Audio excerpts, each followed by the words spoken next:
નમસ્કાર વિદ્યાર્થી મિત્રો, સેન્ટ ઝેવિયર શાળાના ઓનલાઈન ક્લાસમાં આપ સર્વેનું હાર્દિક સ્વાગત છે. વિદ્યાર્થી મિત્રો, આપણે કંપનીની સભાઓ જે એસપી સેક્શનનું 6થું ચેપ્ટર છે એ કન્ટિન્યુ કર્યું છે અને આ ચેપ્ટરની અંદર સભાઓ વિશેની જે માહિતી છે એથી આપણે પરિચિત થઈ રહ્યા છીએ. સભાની વ્યાખ્યા, સભાના પ્રકારો જેમાં શેરધારકોની સભા અને ડિરેક્ટર્સની સભા, આ બંનેના જે પ્રકારો છે એ વિશે પણ આપણે માહિતગાર થયા. આ સભાઓ ખૂબ અગત્યની છે અને રૂટીનમાં નિયમિત રીતે જે યોજાતી સભાઓ છે એની વિશે આ તમને સ્પષ્ટ માહિતી આપેલી છે. આપણે બે પ્રકારો જોયા હતા શેરધારકોની ડિરેક્ટર્સની, જેમાં શેરધારકોની 3 સભા વિશે માહિતી મેળવી. પ્રથમ વાર્ષિક સામાન્ય સભા, વાર્ષિક સામાન્ય સભા અને અસાધારણ સામાન્ય સભા. ત્યાર પછી ડિરેક્ટર્સની સભા, જેમાં સંચાલક મંડળની સભા અને સમિતિ સભા. આ સભાઓ દ્વારા શેરધારકોને કાંઈ પણ બાબતમાં જાહેરાત કરવાની હોય કે એમની જે અમુક બાબતમાં નિર્ણયો લેવાના હોય કે નીતિ વિષયક નિર્ણયો સંચાલક મંડળે લેવાના હોય તો એમની પણ વિવિધ સભાઓ દ્વારા આ કાર્યવાહી થતી હોય છે કંપનીમાં. તો હવે આપણે આજે આગળ વધીએ છીએ અને જે મુખ્ય પ્રકારોમાં જે ત્રીજો પ્રકાર આપણો છે એ આજે જોઈએ છીએ, જે છે ખાસ સભાઓ.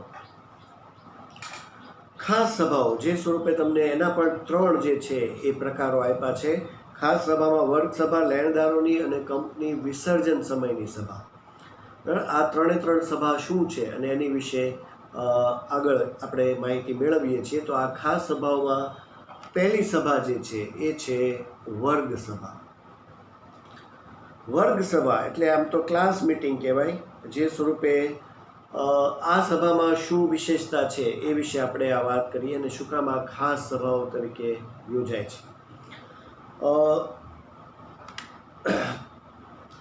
અલગ અલગ વર્ગની રીતે વાત કરી છે, પણ એ સમજતા પહેલાં મૂળ તો આમાં શેરધારકો પણ ઇન્વોલ્વ છે. કંપની શેર બહાર પાડશે ત્યારે શેરધારકો જે છે એટલે કે જે રોકાણકારો કંપનીમાં રોકાણ કરશે અને કંપની શેર ફાળવશે અને શેરધારક બનશે, તો એની અનુસંધાને શેરધારકોના અધિકારો વિશે પણ નિયમનપત્રમાં ખાસ કરીને જોગવાઈ હોય છે. એટલે આ એક વર્ગ એ શેરધારકોનો વર્ગ થયો કે જે માટે પણ આ ખાસ સભાઓ બોલાવી શકાય છે. આમ તો ઉપર તો એમની 3 સભાઓ જે છે અલગ તો આપેલી જ છે, છતાં પણ એક વર્ગ સભા તરીકે શેરધારકોનો પણ કંપનીમાં વિશેષ હક છે જે નિયમનપત્રના અનુસંધાને એમને મળેલો હોય છે. એટલે એ સ્વરૂપે એમનો પણ એક વર્ગ પડે છે અને આ એક વર્ગની પણ સભાઓ જે છે એ યોજાતી હોય છે, જે સ્વરૂપે શેર હોલ્ડરની સભા બોલાવવામાં આવે છે. આ ઉપરાંત અમુક જે સભાઓ છે એમાં પણ વર્ગની રીતે તમને બતાવ્યું છે, જેમાં પણ ડિરેક્ટર્સની સભા, ડિરેક્ટર્સની ઉપરની 2 સભા તો છે જ તે જે નિયમિત યોજાતી હોય છે, પણ આ સિવાય વર્ગ સભાની રીતે ખાસ પ્રકારમાં પણ આને ઉમેરી શકાય છે. ડિરેક્ટર્સ ડિબેન્ચર હોલ્ડર્સની સભા, ડિબેન્ચર ધારકો જે કંપનીમાં લેણદારો છે એ રીતે એમની પણ એક સભાનું આયોજન થઈ શકે છે. આ સિવાય જે બીજા લેણદારો છે જેણે કંપનીને પૈસા આપ્યા છે એવા લેણદારોની સભા, જેમાં ખાસ કરીને લેણદારો સાથે પતાવટ કરવા માટે પૈસાની લેતી બાબતે આવી સભાનું આયોજન દ્વારા, તો આ બધા વર્ગ પડે છે કે જેમનું આયોજન કંપનીમાં ખાસ સભાઓ તરીકે થતું હોય છે. અને એક છે બાકી હપ્તા ભરવાપાત્ર શેરધારકોની સભા. હપ્તા વિશે આપણે શેર બહાર પાડવામાં સંપૂર્ણ માહિતી સમજી ચૂક્યા છીએ. જેના હપ્તા બાકી હોય એવા શેરધારકોને હપ્તા માટે પણ અમુકવાર સભાઓનું આયોજન થતું હોય છે, જે વર્ગ સભા અને મુખ્ય પ્રકાર ખાસ સભામાં આવશે. બરાબર, તો આ બધા વર્ગ જે છે એની સભા કંપનીમાં વર્ગ સભા તરીકે યોજાતી સભાના અનુસંધાને આવશે. અને આ ખાસ કરીને જ્યારે આ સભાનું આયોજન થાય ત્યારે દરેક વર્ગ, કારણ કે આટલા બધા આપણે વર્ગ જોયા, શેરધારકો, લેણદારો, ડિબેન્ચર ધારકો અને જે ભરવાપાત્ર બાકી છે હપ્તા એવા શેરધારકો પણ ગણાશે. આવા બધા વર્ગનું ખાસ કરીને જ્યારે સભા બોલાય ત્યારે એ સભામાં એમનું હિત જળવાય એ રીતે આયોજન થવું જોઈએ. અને કોઈ પણ બાબતમાં જે છે કોઈ મુશ્કેલી ન રહે અને કોઈ બાબત જે છે છુપાવવાની નથી. પારદર્શિતા જેને કહી શકાય, એટલે કે ટ્રાન્સપરન્સી, એ ખાસ આ સભામાં હોવી જોઈએ. અને એ મુજબ જ વ્યૂહાત્મક નિર્ણયો જે કહી શકાય કે જે કંપનીને ના વિકાસ અને કંપનીને આગળ વધારવા માટે જરૂરી હોય એ રીતે આવી સભાઓનું આયોજન ખાસ સભાઓના અનુસંધાને થતું હોય છે. તો આ વર્ગ સભા છે જે વિવિધ વર્ગમાં કંપની જે લોકો સાથે કામ કરે છે એવા લોકો માટે યોજાતી આ સભા. આ સિવાય તો આ વર્ગ તો બને જ છે. આ સિવાય જે સભાઓમાં ખાસ સભામાં એક પ્રકાર આવે છે એ હવે નેક્સ્ટ છે, અને એ છે લેણદારોની સભા. આમ તો આગળ વર્ગ કીધા એ બધા વર્ગ સભામાં આવી જશે, પણ લેણદારોની પોતાની પણ એક અલગ સભા પણ બોલાવવામાં આવતી હોય છે. જે સ્વરૂપે આ લેણદારોની સભાની વિશેષતા છે કે ખાસ કરીને લેણદારો એટલે કે જેમની પાસેથી કંપનીએ ઉછીના નાણાં લીધા છે અને એ પૈસાની પતાવટ માટે જે છે એ આ સભાનું આયોજન થતું હોય છે. એ માટે આ સભા ખાસ બોલાવાય છે. અહીંયા આ સભાનું આયોજન બે ઓપ્શનમાં આપેલું છે તમને. એક છે કે જ્યારે લેણદારો સમાધાનની દરખાસ્ત માટે કોર્ટમાં અરજી કરે ત્યારે આવી સભાનું આયોજન થતું હોય છે. બરાબર. સભાની જે આયોજન શું કામ થતું હોય છે? સમાધાન માટે. લેણદારો સમાધાનની દરખાસ્ત કરે, સમાધાન ઇન ધ સેન્સ કે કોઈ પૈસાની જે છે બાબત માટે પ્રક્રિયા સમાધાન તરીકે, એટલે કે પૈસા જતા કરવાના કે એવી કંઈક ટૂંકમાં બાબત હોય, એ માટે જ્યારે કોર્ટ મેટર સુધી વાત પહોંચે ત્યારે એ આ સભાનું આયોજન થતું હોય છે. અથવા કીધું છે કે કોર્ટ જે છે એ લેણદારોની વર્ગ સભાને બોલાવવાનો હુકમ કરે. જો આમાં વર્ગ સભા ખાસ સ્પષ્ટ કરેલું છે. તો આ રીતે આવી સભાનો એટલે અદાલત જ હુકમ કરે કે કંપનીને કે આ રીતે સભા બોલાવવાનું છે, ત્યારે આવી સભાનું આયોજન કરવામાં આવતું હોય છે. ક્યાં લેણદારો જ અરજી કરે સમાધાન માટે, અથવા કોર્ટ લેણદારોની સભા બોલાવવા માટે કંપનીને કહે છે, તો લેણદારોની સભા થતી હોય છે. આ ખાસ સભાની રીતે પણ લેણદારોની સભા છે. તો આ બીજો પ્રકાર જે લેણદારોની સભાની રીતે ખાસ સભામાં આવશે. અને ત્રીજો પ્રકાર છે જ્યારે કંપની બંધ થતી હોય, એટલે કે કંપનીના વિસર્જન સમયની સભા. આગળ કીધું કે કંપની શરૂ થાય ત્યારથી લઈને કંપનીમાં વિવિધ બાબતો માટે સભા દ્વારા જ નિર્ણયો લેવાતા હોય છે. એમ કંપની બંધ થતી હોય ત્યારે પણ કંપનીના વિસર્જન સમયની સભાનું આયોજન થતું હોય છે. દર વખતે કાયદેસર રીતે વિસર્જન સમય પણ આની માટે જે વિસર્જન માટે જે સભા બોલાય છે એ માટે વિસર્જન અધિકારી હોય છે. વિસર્જન અધિકારી જે વિશે આપણે કંપનીનું વિસર્જન ચેપ્ટર જ્યારે સમજશું ત્યારે એમાં વિગતવાર માહિતી જોશું કે વિસર્જન અધિકારી શું કરે છે. બરાબર. તમારા આ વર્ષમાં કંપની વિસર્જન ચેપ્ટર છેલ્લું છે તો એની વિશે ત્યારે આપણે સમજશું. પણ આ માટે વિવિધ સભાઓ હોય છે જેમાં લેણદારોની, બાકી હપ્તા ભરવાપાત્ર શેરધારકોની, કારણ કે કંપનીનું વિસર્જન થાય છે, કંપની બંધ થાય છે, તો આવા સમયે જે લેણદારોના પૈસા બાકી છે કે જે શેરધારકોએ ભરવાપાત્ર હપ્તા છે એ બધાની સભાઓ બોલાવીને એમના જે બાબતના નિર્ણય છે એ કંપનીએ ખાસ લેવાના હોય છે. જરૂરી મુદ્દાઓ પર ચર્ચા વિચારણા કરી અને નિર્ણયો લેવામાં આવે છે. બરાબર. એ વિસર્જન સમયની સભા છે જે છેલ્લે બોલાવાતી સભા હોય છે.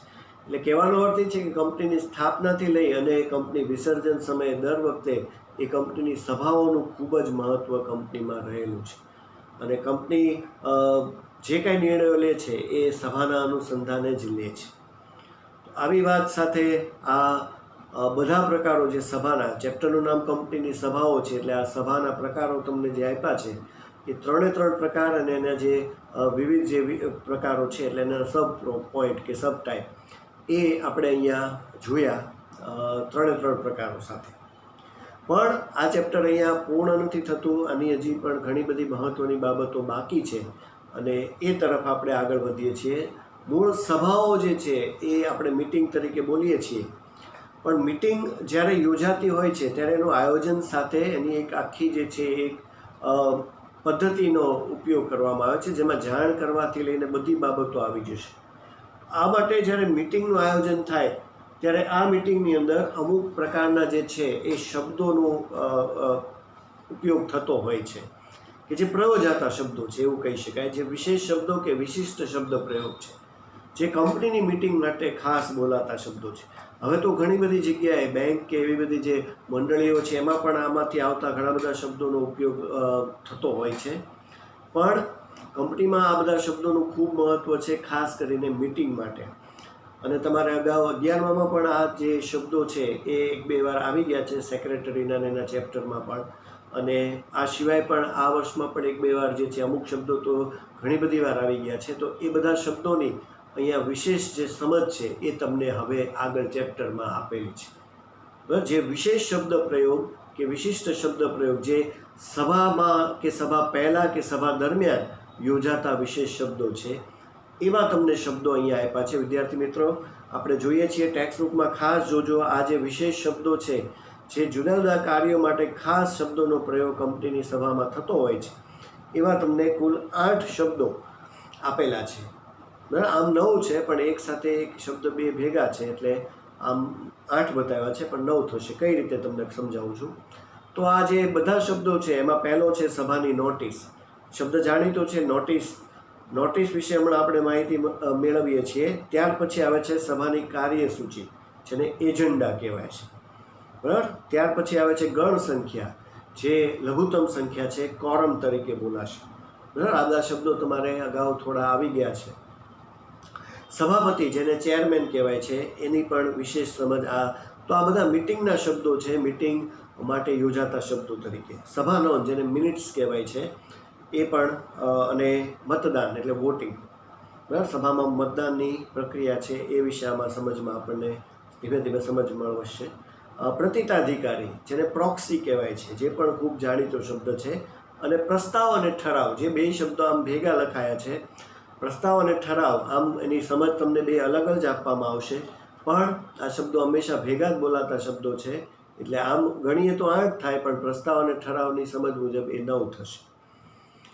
બરાબર, તો આ વિશેષ શબ્દો છે, વિશિષ્ટ શબ્દ પ્રયોગ છે, જે સભા દરમિયાન કંપનીની સભામાં બોલાતા શબ્દોની રીતે ગણાશે.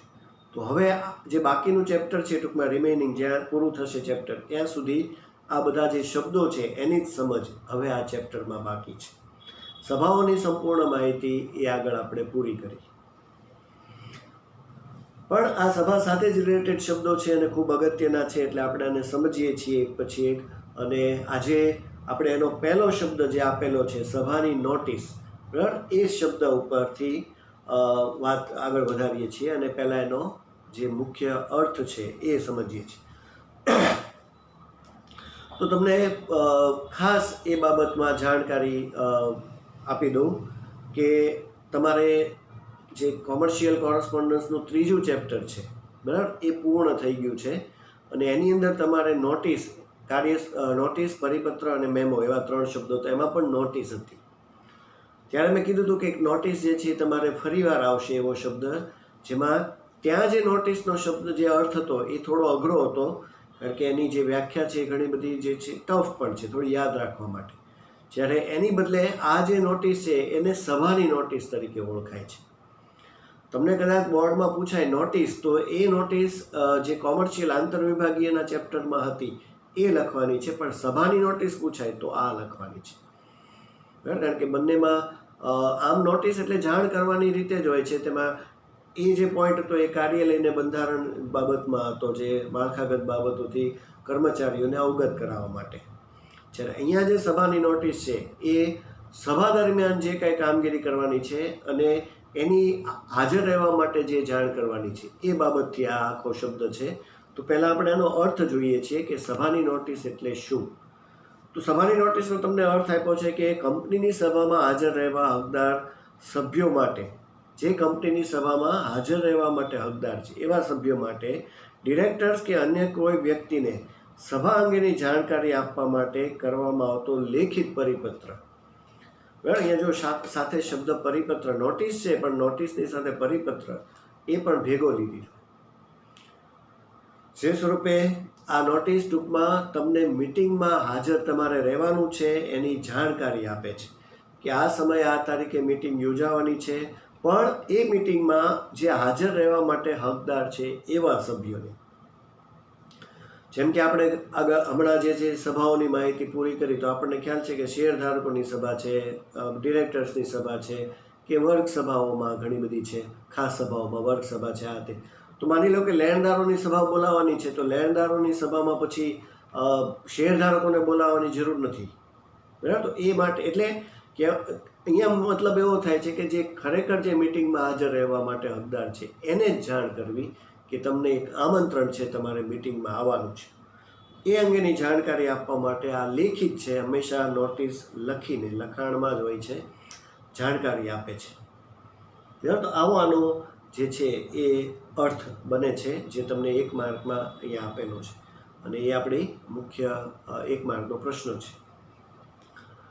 આ પહેલો શબ્દ છે. હવે જુઓ વિદ્યાર્થી મિત્રો, આમાં જે શબ્દો આપેલા છે, નોટિસથી લઈને છેક સુધીના બધા શબ્દો, એ એક પછી એક એવી રીતે ગોઠવેલા છે કે જે એવું કહી શકે કે મીટિંગ શરૂ થવાથી અગાઉથી શરૂ કરીને મીટિંગ શરૂ થવાની હોય થોડી વાર પહેલાં શરૂ થાય એ દરમિયાન ગોઠવીને મૂકેલા શબ્દો છે. જેમ કે આ સભાની નોટિસ છે, તો સભાની નોટિસ સભાથી યોજાવાની છે એના ઘણા દિવસ અગાઉ આપવામાં આવે છે, કારણ કે જાણકારી તો પહેલાં આપી દેવી પડે ને. કાલે મિટિંગ હોય આજે કે એવું આમાં ન થાય, બરાબર. એટલે એમાં અગાઉથી, એટલે આ શબ્દ ઘણો જે છે અગાઉ બોલાતો શબ્દ છે. પછી ધીમે ધીમે જેમ આગળ વધશું એમ શબ્દો મિટિંગ આવતી હશે એના નજીક આવતા જતા શબ્દો હશે, બરાબર. તો આ કઈ રીતે, તો આ કયા હેતુસર નોટિસ મોકલવામાં આવે છે, જે સભાની નોટિસ છે, તો એની વ્યાખ્યા તો થઈ, પણ હવે એના જે હેતુઓ છે એ તમને આપેલા છે. તો એક પછી એક આપણે હેતુ જોઈએ છીએ. નોટિસ મોકલવાના હેતુઓ શું છે, તો કે એક તો સભાની નોટિસમાં સભા અંગેની પ્રાથમિક માહિતી આપવા માટે, બેઝિક જે માહિતી કહી શકાય, પ્રિલિમિનરી એવી માહિતી આની અંદરથી જેને આમ નોટિસ મોકલવામાં આવી છે એને મળી શકે છે પ્રાથમિક સ્વરૂપે, કે આમાં નોટિસ મિટિંગ શેની માટેની છે. આ નોટિસના આધારે સભ્યો સભામાં હાજર રહેવું કે નહીં તે નક્કી કરી શકે છે, બરાબર. એમને અગાઉથી જ જાણ કરવામાં આવે છે, એટલે એમને હાજર રહેવું કે ન રહેવું એ બાબતે એમને જો કદાચ કોઈ અગવડ હોય તો એ પહેલેથી જાણ કરી શકે છે કે કદાચ હું આ મિટિંગમાં ન આવી શકું તો હું અગાઉથી કહી શકું. એટલે આ નોટિસ એટલા માટે પણ ઉપયોગી છે. બીજું, સભા અંગે કાર્યસૂચિ એજન્ડા આપવો. કાર્યસૂચિ આની પછીનો જ શબ્દ છે, જેને ઇંગ્લિશમાં એજન્ડા કહેવાય છે, બરાબર. એ વિશે આપણે એમાં વધારે સમજશું. ત્યાર પછી સભામાં રજૂ થનાર ઠરાવની તરફેણ કે વિરુદ્ધમાં મત આપવો તે અંગે સભ્ય નિર્ણય લઈ શકે તે માટે, બરાબર. અહીંયા મત આપવાના હોય છે, જે વોટિંગ શબ્દ છે આમાં મતદાન, જે પણ આમાં વિશિષ્ટ શબ્દમાં છે. તો તરફેણ કે વિરુદ્ધ, એટલે તમારે એ જે કાંઈ ઠરાવ થવાનો છે, જે પોઈન્ટ પર વાતચીત થવાની છે એની તરફેણમાં આપવું છે કે વિરુદ્ધમાં, એનાથી તમે પરિચિત હો, નોટિસ દ્વારા અગાઉથી જ તમને ખબર હોય એ માટે પણ નોટિસ છે, અને એનો નિર્ણય તમે લઈ શકો. અને સભ્યને યોગ્ય સમય આપવા માટે, બરાબર. અને આ નોટિસ અગાઉ મોકલાય છે એટલે એમને સમય પણ મળી રહે છે, કયા સમયે આવું, કઈ તારીખ વગેરે બધી બાબતોથી. તો એ સમય પણ એમને વિચારવાનો પણ મળે છે, કારણ કે એમને એજન્ડા પણ આપેલો હોય છે, બરાબર. પણ કેટલા સમય અગાઉ એ બાબતે આપણે વાત કરીએ તો હજી સુધી એ પોઈન્ટ નથી આવ્યો. આ તો થયાના હેતુઓ, કે આ હેતુસર નોટિસ મોકલી શકાય, પણ એની મુદ્દત જે છે એ પણ અહીંયા સ્પષ્ટ કરે છે, સભાની નોટિસની મુદ્દત. તો સભાની નોટિસ, જ્યારે કોઈ પણ પ્રકારની સભા બોલાવવાની હોય એના સભાના દિવસથી 21 દિવસ પહેલાં અગાઉ સભ્યોને આ નોટિસ દ્વારા જાણ કરવામાં આવે છે, અને એ જરૂરી છે. જો 21 દિવસ અગાઉ કંપની નોટિસ દ્વારા સભ્યોને જાણ કરી દે છે કે હવે 21 દિવસ પછી જે છે એ મિટિંગ યોજાવાની છે, એટલે આ કેટલું બધું જે છે અગાઉથી જ જાણ કરી દેવામાં આવે છે. તો આ એક સમયગાળો છે જે તમારે પ્રશ્નની રીતે પણ યાદ રાખવાનો છે. સભાની નોટિસની મુદ્દત સભા શરૂ થવાના 21 દિવસ અગાઉ એને જાણ કરવામાં આવે છે નોટિસ દ્વારા, બરાબર. તો આ બાબતે નોટિસ દ્વારા જાણ થાય છે. હવેનો જે ઉપયોગ છે એ મુજબ અત્યારે તો લેખિત, એટલે કે લખીને તો પહેલેથી આપતા જ હતા, લખીને જ મોકલે છે, પણ હવેનો જે છે કે અથવા નક્કી કરેલ ઇલેક્ટ્રોનિક માધ્યમથી પણ આપી શકે છે. હવે તો ઘણી બધી જે છે એ સગવડ છે, એટલે તમને તરત જે છે ઇલેક્ટ્રોનિક માધ્યમથી ઈમેલ કે મેસેજ જે છે એ રીતે પણ મોકલી શકાય છે. આવી બધી માધ્યમથી, અને લેખિત તો છે જ તે, એવી રીતે કોઈ પણ રીતે કંપની જેને યોગ્ય લાગે એ રીતને 21 દિવસ અગાઉની મુદ્દતમાં એને આ મળી જાય એવી રીતે વ્યવસ્થા કરી આપે છે. આ થઈ એની મુદ્દત બાબતે.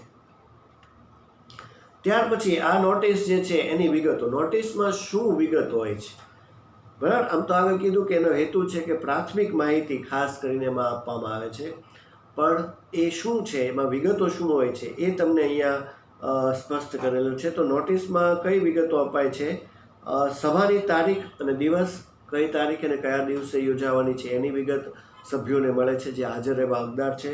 સભાનું સ્થળ, કઈ જગ્યાએ મિટિંગ છે, બરાબર. સભાનો સમય, એટલે સ્થળ, સમય, તારીખ, દિવસ, આ બધું મળી ગયું.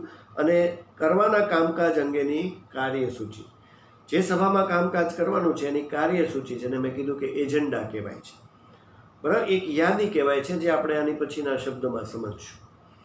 તો આ બધી બાબતોથી આ પ્રાથમિક માહિતી એને મળી શકે છે કે સભા કઈ તારીખે, કયા દિવસે, કયા સમયે છે અને એમાં કયા કયા મુદ્દા જે છે એની પર વાત થવાની છે, એ કાર્યસૂચિ છે, બરાબર. તો આ રીતે આ પણ, તો આમાં આખી નોટિસ જે છે ને, તમને જે સભાની નોટિસ છે હું આ બતાવી રહ્યું છું, એમાં બધા પોઈન્ટ પાડેલા છે અને એમાંથી તમને અલગ અલગ પ્રશ્નો પણ પૂછાય છે અને વધારે આમાંથી આવા નાના નાના પ્રશ્નોની શક્યતાઓ ઘણી રહે. જેમ કે આ નોટિસની વિગતો છે 2 માર્કમાં તમને આવી શકે, 1 અને 2 માર્ક સુધીમાં. એવી જ રીતે નોટિસની મુદ્દતનો 1 માર્ક છે, સુપર હેતુઓ છે 1 અને 2 માર્ક સુધીમાં જે છે એ અલગ પૂછાઈ શકે, બરાબર. આખો લગભગ પોઈન્ટ નહીં આવે કે સભાની નોટિસ સમજાવો, આવી રીતે એને પોઈન્ટ પાડીને પણ શોર્ટ ક્વેશ્ચનમાં આવી શકે છે, કારણ કે મોટા પ્રશ્નો આમાંથી બીજા આગળ છે જ તે. તો એ રીતે આ આપણે યાદ રાખવાનું છે. ત્યાર પછી નેક્સ્ટ પોઈન્ટ જે આવે છે, નોટિસ આપવા અંગેની સત્તા. આ નોટિસ કોણ મોકલાવી શકે છે, બરાબર, કારણ કે દરેકને નોટિસ મોકલવાની સત્તા નથી. કંપનીમાં જે ઉચ્ચ પદ ઉપર છે એવા જ અધિકારી, કર્મચારીને નોટિસ દ્વારા જાણ કરી શકે છે. તો એકચ્યુઅલી સત્તા હોય તો જ મોકલી શકાય, એટલે સત્તા કોને આપેલી છે એ બાબતે અહીંયા વાત કરેલી છે. તો કંપનીના ડિરેક્ટર્સ, બરાબર, નોટિસ આપવાની સત્તા કોને છે? સૌથી પહેલાં તો કે ડિરેક્ટર્સને, કંપનીના બોર્ડ ઓફ ડિરેક્ટર્સ, એ લોકોને મંજૂરી મળેલી છે કે જે સત્તા અનુસાર નોટિસ આપી શકે છે. પણ નોટિસ એટલે ટૂંકમાં એ જાણ કરે છે. પણ આ નોટિસ એ લોકો કોને કહે છે મોકલવા માટે? તો કે કંપની સેક્રેટરી. એને સત્તા તો ડિરેક્ટર્સને છે, એટલે ડિરેક્ટર્સ એવું કહેશે કે મિટિંગ યોજવાની જરૂર છે કે મિટિંગનું આયોજન કરીએ, તો એના વતી સેક્રેટરી જે છે એ આ નોટિસ જેને જેને પાઠવે છે એમાં આવો એક શબ્દ ખાસ પાઠવે ત્યારે લખે છે કે બોર્ડના હુકમથી. બોર્ડના એટલે in the sense board of ડિરેક્ટર્સના, બરાબર, એના હુકમથી આ નોટિસ મોકલવામાં આવી છે. આ રીતે એ સ્પષ્ટ કરશે, બોર્ડના હુકમથી, બરાબર. ડિરેક્ટર્સને સીધી સત્તા છે, પણ એ લોકો સેક્રેટરી મારફતે મોકલાવે છે. એટલે સેક્રેટરી જ્યારે બોર્ડ ઓફ ડિરેક્ટર્સના હુકમથી મોકલશે ત્યારે નીચે આવો શબ્દ લખશે કે બોર્ડના હુકમથી, એવું લખાણ લખે છે, બરાબર. એટલે ડિરેક્ટર્સને સત્તા થઈ. બીજું, કંપનીના મેનેજિંગ ડિરેક્ટરને પણ જો સત્તા આપવામાં આવી હોય ને, તો એ પણ નોટિસ સભ્યોને કે લોકોને, કર્મચારીને મોકલી શકે છે. મેનેજિંગ ડિરેક્ટર એક અગત્યનો હોદ્દો છે અને કંપનીના સંચાલકોનું 5મું ચેપ્ટર જે એસપીનું છે એ આપણે ચલાવશું ત્યારે મેનેજિંગ ડિરેક્ટરની વિગતવાર માહિતી આપણે સમજશું, બરાબર. શોર્ટમાં એને એમડી, આપણે જે આ શબ્દ જાણીતો છે એમડી કહેવાય છે, મેનેજિંગ ડિરેક્ટર, પણ એની વિગતવાર માહિતી. તો એને સત્તા આપવામાં આવે છે અથવા આપેલી હોય તો એ પણ નોટિસ મોકલવાની સત્તા ધરાવે છે, એટલે નોટિસ મોકલી શકે છે. આ સિવાય કંપની લો બોર્ડ, એને પણ સત્તા છે. કંપની લો બોર્ડ, બરાબર, જે હવે ટ્રિબ્યુનલથી ઓળખાય છે, તો એ પણ મોકલી શકાય છે. અને મધ્યસ્થ સરકાર, ગવર્મેન્ટની કંપની હોય કે સરકાર હુકમ કરે, સેન્ટ્રલ ગવર્મેન્ટ, તો સભાનું આયોજન જે છે કરી શકાય, પણ એની વતી સરકાર પણ જે છે જે કોઈ અધિકારીને કહે એ નોટિસ મોકલાવી શકે છે. તો આ બધા જે છે એ સત્તા ધરાવે છે નોટિસ મોકલવાની, સભામાં નું આયોજન અને એની જાણકારી આપવા માટેની, બરાબર. તો એ રીતે આ સત્તાનો પોઈન્ટ થયો, સભાની નોટિસ મોકલવાની સત્તા કોને છે.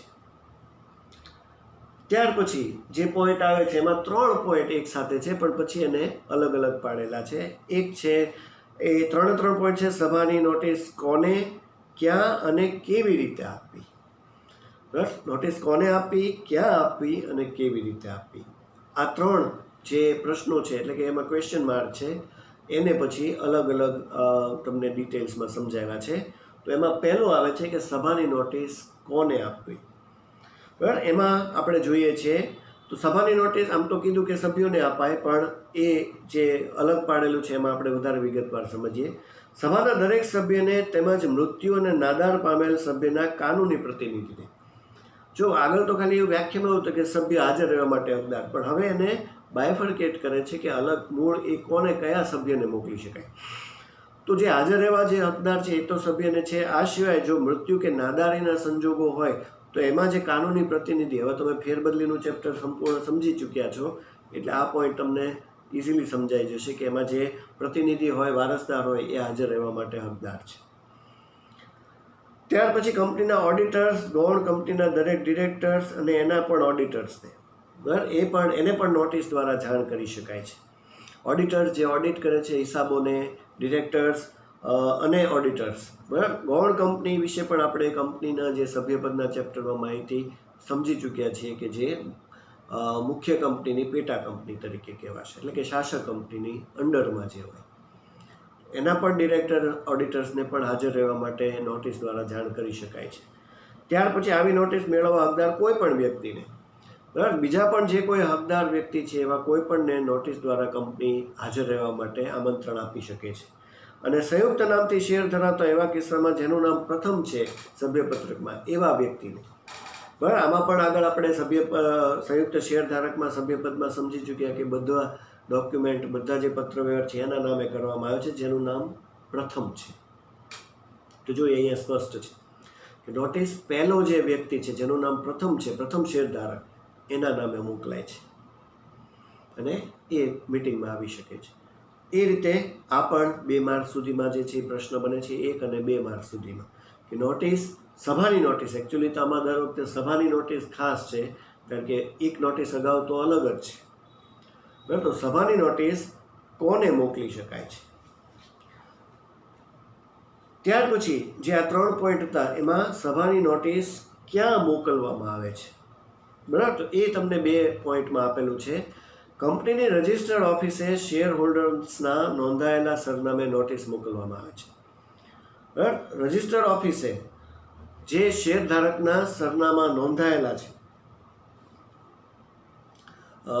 જ્યારે કંપનીની ઓફિસ હશે એટલે ઓફિસમાં આ બધી વિગતો તો શેરધારકની હશે જ તે કે એ ક્યાં રહે છે વગેરેનું ઘરનું સરનામું બધું, એ રજિસ્ટર ઓફિસમાંથી બધી વિગતો લઈ અને જે તે શેરધારકના ઘરના સરનામે આ નોટિસ દ્વારા એમને જાણ થશે બરાબર.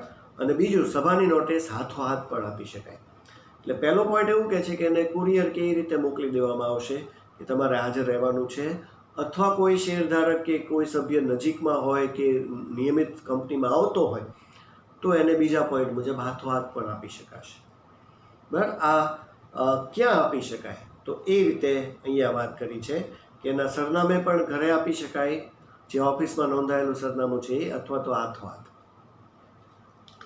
અને તો આ કોને અને ક્યાં એવી બાબતથી હવે એક નોટિસ કેવી રીતે આપી શકાય બરાબર. તો એ માટે વાત કરેલી છે. નોટિસ ટપાલ દ્વારા આપી શકાય બરાબર. જે આગળ મેં કીધું કુરિયર કેવી રીતે કે ટપાલ જે છે એના દ્વારા મોકલી શકાય, અથવા તો જો જાહેર નોટિસ હોય જેમાં એક સાથે તમે ઘણા બધાને જાણ કરવા માંગતા હોય તો જે છાપું છે એટલે કે વર્તમાનપત્ર સ્થાનિક, એની અંદર પણ કંપની સીધી જાહેર નોટિસ છપાવી શકે છે કે આ રીતે એક મિટિંગનું આયોજન કર્યું છે, બધાએ હાજર રહેવાનું છે બરાબર. અથવા તો લેણદારોએ હાજર રહેવાનું છે કે ડિરેક્ટર્સે હાજર રહેવાનું છે, વોટેવર. પણ એ સીધી જે છે જાહેર નોટિસ, એટલે વ્યક્તિગત પણ નોટિસ ટપાલ દ્વારા આપી શકે અથવા તો જાહેર નોટિસ પણ ન્યૂઝપેપરમાં આપી શકે છે. આ છે કેવી રીતે આપી શકાય. તો કોને, ક્યાં અને કેવી રીતે, એ 3 પોઈન્ટ અહીંયા. તો આ બધા 1 અને 2 માર્ચ સુધીના જે છે પ્રશ્નોની રીતે રહેશે બરાબર. આ છે સભા પહેલાં બોલાતો શબ્દ, એટલે કે સભા તો હજી શરૂ નથી થઈ, 21 દિવસ અગાઉ કંપની આ રીતે જાણ કરી દે છે. એટલે હજી તો મિટિંગને ઘણી વાર છે, પણ આ અગાઉથી બોલાતો શબ્દ છે. ત્યારે આવી જે અગત્યની બાબત છે નોટિસની, એ તૈયાર કરવાની જવાબદારી આખી જે છે એ સેક્રેટરીની જ હોય છે. અને એટલા માટે તમને આ સભાની નોટિસ અંગે સેક્રેટરીની ફરજો પણ આપેલી છે બરાબર. તો એ ફરજો શું છે એ આપણે એક પછી એક જોઈએ છે. સભામાં હાજર રહેવા હકદાર દરેક સભ્યને 21 દિવસ પહેલાં નોટિસ મોકલવી બરાબર. એ તો મેં તમને અગાઉ પણ મુદ્દતમાં કીધું, એટલે એની જ જવાબદારી રહેશે. સભાની નોટિસનો નમૂનો તૈયાર કરવો, નોટિસ કેવી છે એની પહેલાં એક પ્રોફોર્મા તૈયાર કરીને બતાવવાનો, એ નમૂનો બનાવવો. ત્યાર પછી વાર્ષિક સભાના સામાન્ય સભાની નોટિસ સાથે વાર્ષિક હિસાબોની નકલ, ડિરેક્ટર્સનો રિપોર્ટ, ઓડિટર્સનો રિપોર્ટ, ચેરમેનશ્રીનું નિવેદન, પ્રવચનની કોપી વગેરે મોકલી આપવી. વાર્ષિક સામાન્ય સભા જે આપણે સમજી ચૂક્યા એજીએમ કહેવાશે બરાબર. તો એ માટે શું સાથે મોકલવાનું છે. તો આને એક પ્રશ્નની રીતે પણ આ 3જો પોઈન્ટ યાદ રાખવાનો છે તમારે સેક્રેટરીની ફરજમાં 1 માર્કની રીતે, કે કે વાર્ષિક સામાન્ય સભામાં સેક્રેટરીએ સાથે શું મોકલવાનું હોય છે, બરાબર. તો શું આવશે? વાર્ષિક હિસાબ, ડિરેક્ટર્સનો ઓડિટર્સનો રિપોર્ટ, ચેરમેન જે આગળનો શબ્દ છે સભાપતિ એનું નિવેદન અને પ્રવચનની કોપી. બરાબર. પ્રવચનની કોપી આ કાંઈ બીજી માહિતી નથી આપેલી આગળ, એટલે આપણે ખાલી એને શબ્દ તરીકે જ યાદ રાખવાનું. પ્રવચન શું હોય એ વિશે કાંઈ બીજું સમજાયું નથી. ઘણી બાબતો એવી છે કે જેની કોઈ આગળ માહિતી નથી, પણ આવું શબ્દ છે એ રીતે યાદ રાખવાનું છે. ત્યાર પછી જો અસામાન્ય સભા તો એની નોટિસ સાથે સમજૂતી દર્શક નિવેદન. વાર્ષિક સામાન્ય સભા સાથે ઓડિટર, ડિરેક્ટર્સનો રિપોર્ટ આ બધું જે છે મોકલવાનું હોય. પણ અસામાન્ય સભા, આગળ નામ હતું અસાધારણ સભા જે શેરધારકોની હતી, એ જ આ છે. અસાધારણ સભાને અસામાન્ય સભા પણ કહેવાય છે. આ એના બીજા નામ તરીકે તમારે જાણકારી માટે. તો એની સાથે શું હોય છે? તો કે સમજૂતી દર્શક નોટિસ સાથે એક નિવેદન મોકલાય છે. એટલે નોટિસ તો હોય જ છે, સાથે જે વાર્ષિક સામાન્ય સભામાં નોટિસ સાથે હિસાબ, વાર્ષિક હિસાબની નકલ વગેરે એ બધું સાથે મોકલાય છે. એવી જ રીતે આ સભામાં સમજૂતી દર્શક નિવેદન કહેવાય, એ સાથે મોકલાય છે. શેર હોલ્ડર્સની મંજૂરી અન્વયે કરવાના કાર્યોની યાદી અને ઠરાવનો મુસદ્દો. બરાબર. જે શેરધારકોની મંજૂરી લેવાની છે એવા કાર્યોની યાદી અને જે ઠરાવ બનવાના હોય એ મુસદ્દો, એટલે કે એ પોઈન્ટ્સ બધા જે આની સાથે જોડીને મોકલા, આ બધું નોટિસની સાથે મોકલાશે, બરાબર, જે જરૂરી હોય એ મુજબ. અને ચેરમેન જે બાબત રજૂ કરે એ ચેરમેન. તો આગળ એક શબ્દ હતો પ્રમુખ. એ પ્રમુખ એ જ ચેરમેન છે, કે એને સભાપતિ પણ કહેવાય છે. બરાબર. આગળ શેરધારકોની જે વાર્ષિક સામાન્ય સભા હતો એમાં પ્રમુખ સ્થાનેથી નિવેદન એવું હતું, એ જ અહીંયા છે, એ ચેરમેન છે. બરાબર. તો એ પણ પોતાની રીતે કોઈ બાબત રજૂ કરતો હોય તો એ પણ આ કોપીની રીતે સાથે જોડીને બધું, આ બધામાંથી જ્યાં જરૂર પડે એ મુજબ નોટિસ તો દર વખતે મોકલવાની છે, પણ સાથે આમાંથી જે ડિટેલ્સ જરૂરી હોય એ પણ મોકલવાની છે. બરાબર. આ રીતે આ સેક્રેટરીએ જ આ કામ કરવાનું છે, એટલે એની ફરજ આવશે. અને આખો સભાની નોટિસનો મુદ્દો જે છે એ તમને વિશેષ શબ્દો તરીકે આમાં સમજાવેલો છે. હવે તમે સંપૂર્ણ પરિચિત થઈ ગયા બંને પ્રકારની નોટિસ. આગળ એક નોટિસ આવી ગઈ જે CC3માં, એ પણ, અને આ સભાની નોટિસથી પણ. તો આ વિશેષ શબ્દોમાં આ શબ્દ જે છે એ સભાની નોટિસ. હજી પણ ઘણા શબ્દો આગળ છે જ તે, પણ એની જાણકારી આપણે હવે આગલા લેક્ચર્સમાં મેળવશું. અત્યારે આપણે અહીંયા લેક્ચર પૂરું કરતાં પહેલાં આજની જે થિયરી મેં તમને સમજાવી, ખાસ તો જે આગળની થોડી સભાઓ જે બાકી હતી એ, અને આ નોટિસનો આખો મુદ્દો, સભાની નોટિસ, એ તમારે એકવાર લખી અને હોમવર્કમાં સબમિટ કરાવવાનું છે. બરાબર. આ આજનું હોમવર્ક તમારું રહેશે. તો વિદ્યાર્થી મિત્રો, હવે નવા લેક્ચરમાં આપણે આ ફરીવાર મળશું અને આગલા શબ્દોથી આપણે એની થી પરિચિત થશું, એની સમજણ મેળવશું. ત્યાં સુધી સર્વેને નમસ્કાર.